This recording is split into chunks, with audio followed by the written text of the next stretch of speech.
Plastics, at one time it was the future, now it's all around us. From water bottles to food containers, and most of it goes unrecycled. Renee Ng, she's here with us, and she's going to take us to Orange County, where a startup company may have part of the solution to this global recycling problem. Hey, Renee. Hey, Chris, and it really is a global problem because plastic is everywhere, and every year millions of pounds of plastic are discarded. It can't be recycled, and it goes straight to landfills. And one startup company is actually taking this discarded plastic, they're giving it a new life and turning it into smart gravel. Take a look. Of all the jobs he's had, Argentina native Sebastian Soju never thought environmental crusader would be one of them. This is post-consumer waste coming from other recyclers. The serial entrepreneur has published a magazine, worked as a photographer, and launched a consulting firm, helping big companies like Coca-Cola get to zero waste in landfills. And that's when he learned about a big problem. If you think that every time you drop or discard a plastic, half of those plastics are already unrecyclable. Soju says worldwide that amounts to 350 million tons of plastic discarded every year, much of it going to landfills or the environment. It got him thinking about how to turn all of that plastic into something sustainable. First thing that came to my mind was construction industry, because they are massive. He started making gravel from unrecycled plastic, an alternative to mineral gravel for concrete. He developed the technology in Argentina before setting up his main facility in Santa Ana in January. We are not only processing post-industrial and clean plastic, but also post-consumer and plastic that is currently being sent to landfills. Every hour, these machines process 1,500 pounds of discarded plastic, which is first ground up and cleaned.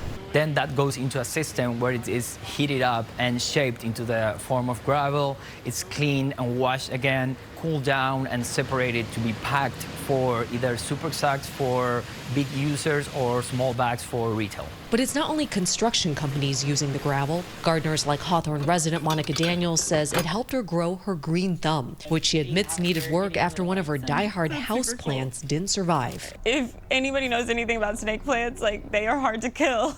But I watered it way too much, and it didn't have proper drainage.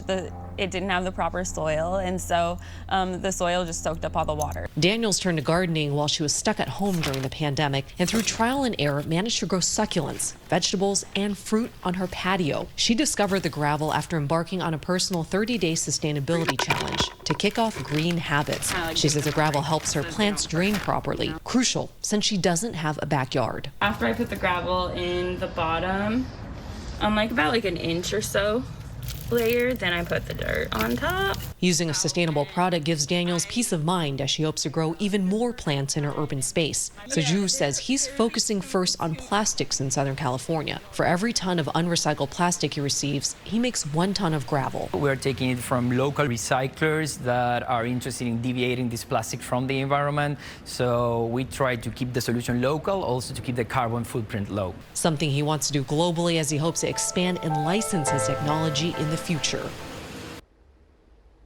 Sebastian told me right now there is so much discarded plastic recyclers want to get rid of that he can't take it all. He's actually hoping to add more shifts at his facility so he can process it and turn it into gravel. So I'm really not surprised considering how much discarded plastic there is. He's just trying to keep up with all this. He can't take it all in.